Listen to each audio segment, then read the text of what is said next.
Assalamualaikum warahmatullahi wabarakatuh. Kami dari CGP Angkatan 8 dari Kabupaten Lombok Tengah akan melakukan demonstrasi kontekstual modul 2.3. Perkenalkan, saya Rini Mulyani dari SD Negeri Karangkebon. Dan di samping kanan saya Siti Fitrianti dari TK Karya Bakti Bilebante. dan yang di samping kiri saya Abdul Ghafur dari SMK 1 Pringgarata. Selamat menyaksikan.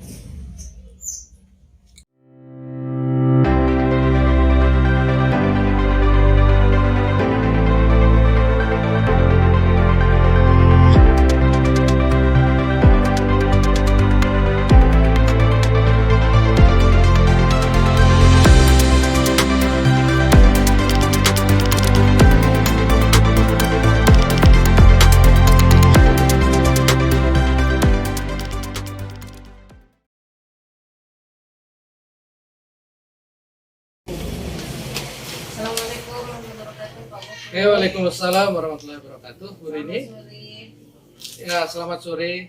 Bagaimana kabarnya, Pak? Ya, alhamdulillah sehat. Sehat, baik-baik saja. Ya. Jadi Pak, sebelum melakukan proses coaching, kita akan melalui 3 tahapan.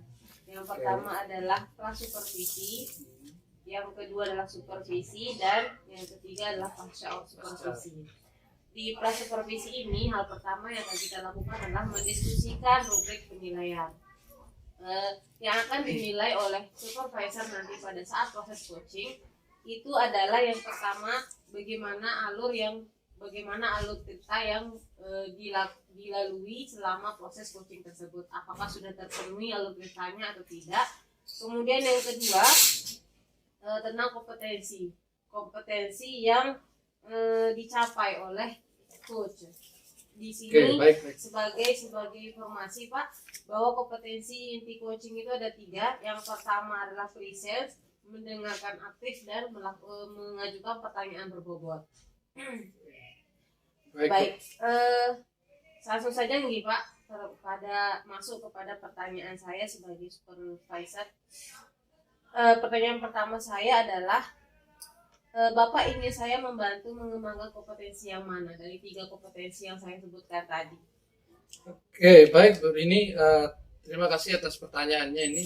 Jadi dari 3 kompetensi yang ditanyakan ini, saya melihat pada diri saya ada 2 kompetensi yang perlu saya kembangkan lagi, terutama di bagaimana presence ini, bagaimana kita menghadirkan diri secara penuh, secara utuh di depan coach. Terus yang kedua, bagaimana kita mengajukan pertanyaan berbobot, karena terus terang untuk bertanya ini saya selalu merasa kesulitan gitu.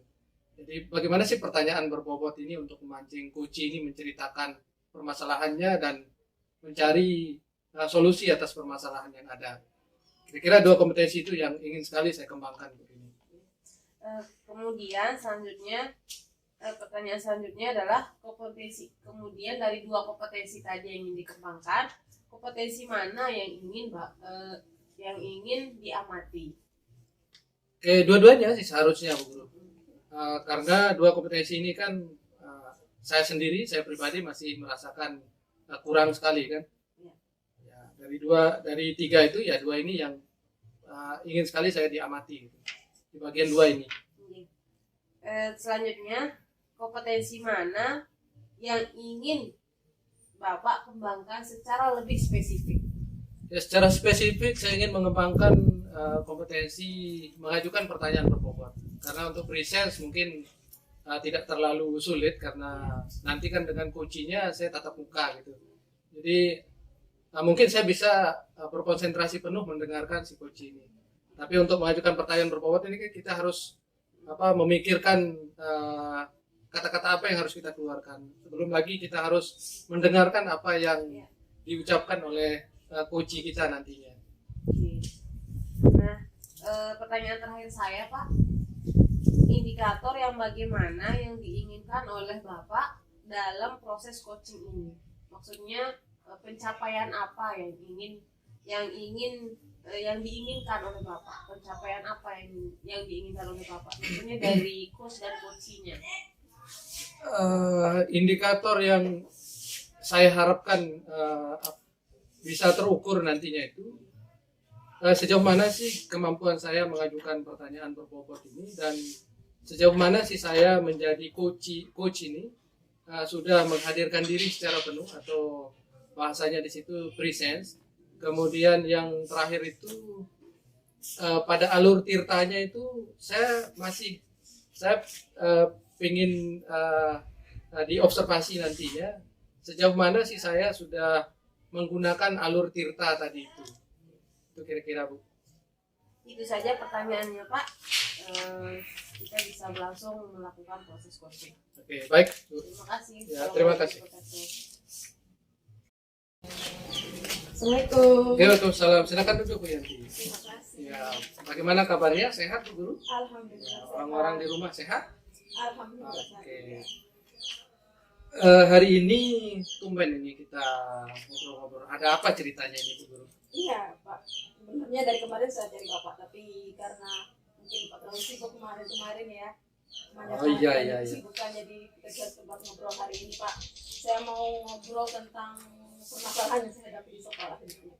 Oke, permasalahan yang dihadapi di sekolah ya.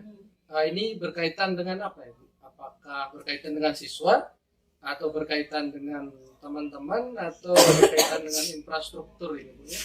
Iya, kalau sekarang sih berkaitan tentang ini Pak, teman-teman sejauh saya teman-teman yang lagi sekolah.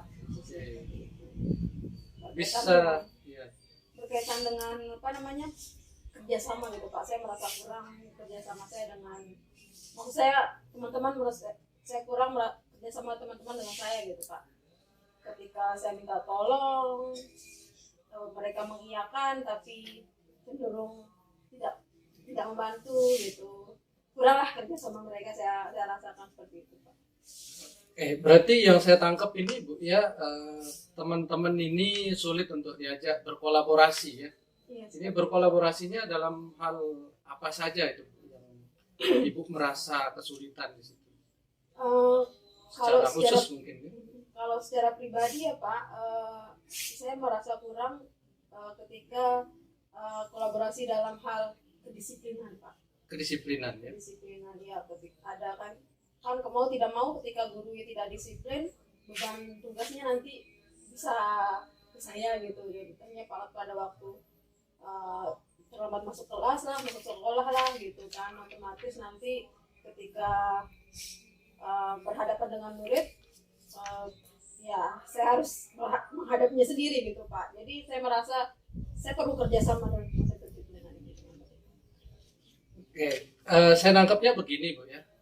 Berarti teman-teman ini sulit untuk diajak disiplin. Disiplinnya lebih spesifiknya, teman-teman ini tidak datang tepat waktu untuk mengisi jam di dalam ruangan begitu. Iya, salah satunya itu sih Pak. Oh, Selain dengan disiplin masalah fokus ke anak gitu Pak. Ketika ya intinya kedisiplinan waktu lah. Yang paling utama ya kedisiplinan waktu. Tapi begini Bu ya, dari kalau kita buat skala ini Bu ya, dari kolaborasinya Ibu untuk kedisiplinan ini dengan teman-teman ini, kira-kira ini Bu, kalau kita punya rentan 1 sampai 10 misalnya ini, kira-kira Ibu sudah melakukan pendisiplinan bersama ini, pada posisi Ibu itu sudah pada level keberapa ini kira-kira? Saya menilai teman atau nilai diri saya Pak? Menilai Ibu sendiri gitu. Kalau saya nilai diri saya masalah kedisiplinan, kalau kerjasama saya dengan teman-teman sih saya 8-9 lah kalau kedisiplinan kalau saya. Maksud saya di berkolaborasi masalah kedisiplinannya dengan teman ini. Kira-kira ya dengan guru. Kalau dengan guru tersebut kolaborasinya saya rata-rata sih tidak semua sih Pak, memang tidak semua guru, tapi kalau saya rata-ratakan berapa orang ya 5, skala 5. Pada skala 5 ya. Terus kira-kira nih Bu, dengan skala 5 ini Ibu ingin mencoba mengembangkan sampai ke skala berapa gitu? Apakah 100%, 10 atau pada sampai skala 7 saja cukup, atau sampai skala 8 gitu kira-kira Bu? Sebagai guru yang profesional tentunya Pak ya, kompetensi seperti kedisiplinan itu saya rasa skala 10 itu adalah skala yang harus kita tuju Pak. Jadi saya berharap ya skala 10 teman-teman bisa berkolaborasi lah dengan meningkatkan disiplin untuk mereka. kedisiplinan. Oke, kira-kira Tapi itu. untuk saat ini mungkin kalau kita langsung ke 10 mungkin belum mencapai terlalu cepat untuk mencapainya, mungkin kita skala untuk saat ini saya hanya berpikir semoga bisa sampai skala 8 lah, skala 9 gitu. Ya, untuk kolaborasinya ini ya, pada skala 8. Untuk mencapai skala ini loh, skala 8 ini sudah ada nggak rencana-rencana pendisiplinan atau kolaborasi yang ingin Ibu lakukan supaya bisa mencapai 8 ini? Itu dia Pak, saya masih mencari tahu sebenarnya Pak. Saya maksudnya hal-hal yang perlu saya lakukan itu saya pengen pengen pencerahan istilahnya, atau masih mencari tahu sih apa yang masih saya lakukan untuk menggait teman ini untuk bisa berkolaborasi secara maksimal minimal lah 8 di level 8 tersebut Pak. Saya masih mencari tahu sebetulnya Pak. Oke, untuk mencapai skala 5 nih Bu, kalau kita obrolkan tadi, yang sudah Ibu lakukan apa saja kira-kira? Yang sudah Ibu lakukan?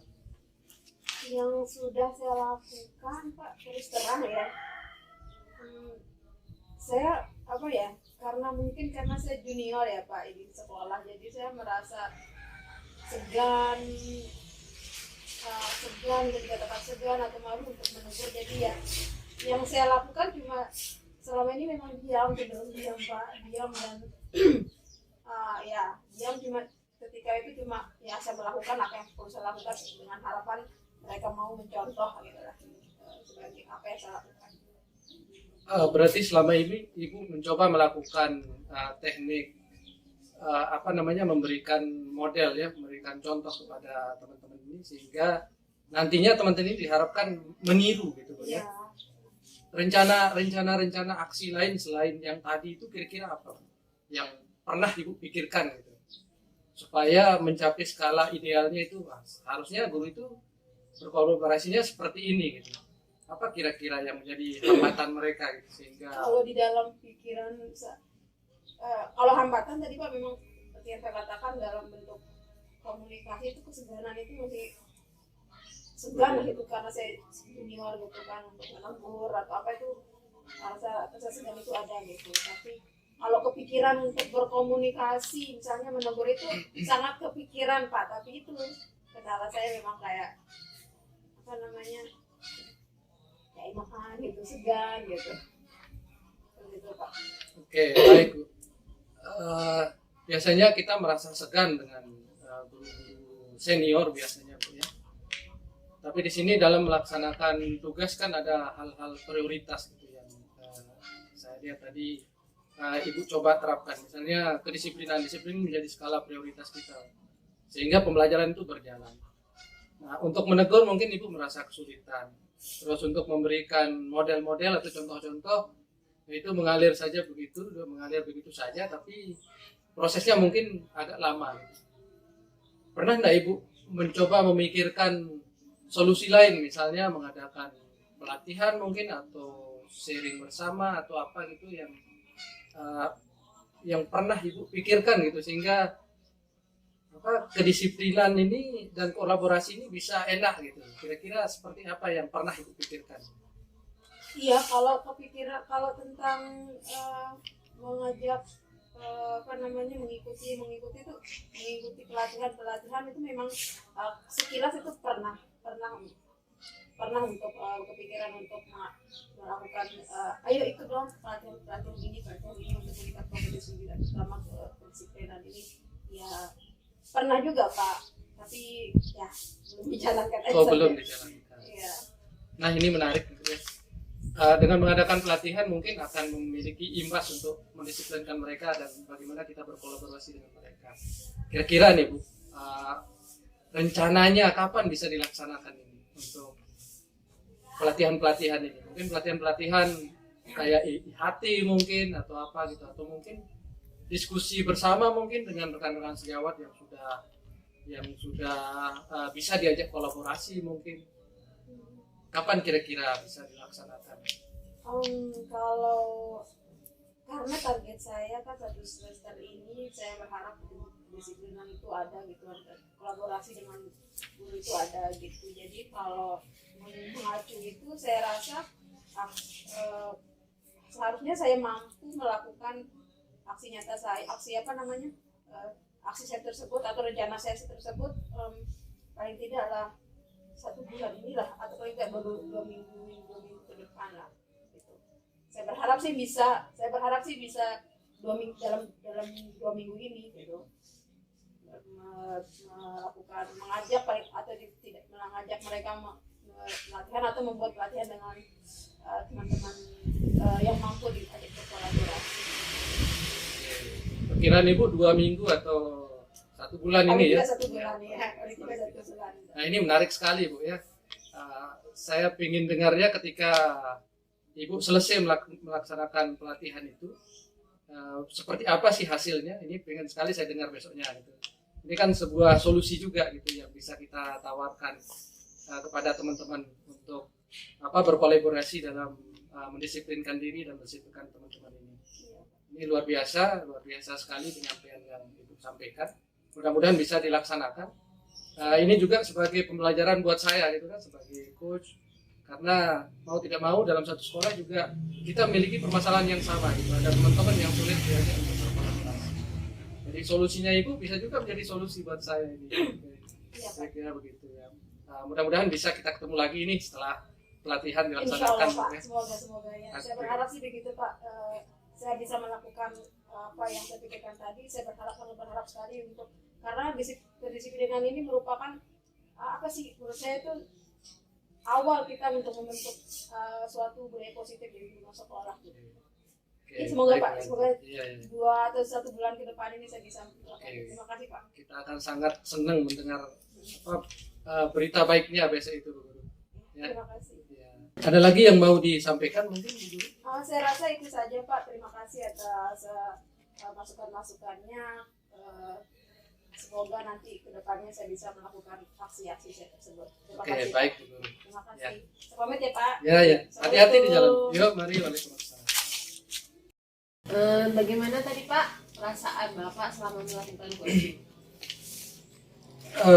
Cukup melegakan sih Bu, karena saya mencoba berusaha untuk meningkatkan kompetensi saya yang tadi 2 yang di awal Ibu tanyakan itu, yang presence tadi itu saya mencoba secara maksimal untuk presence, kemudian saya mencoba untuk membuat pertanyaan-pertanyaan berbobot sehingga coach tidak merasa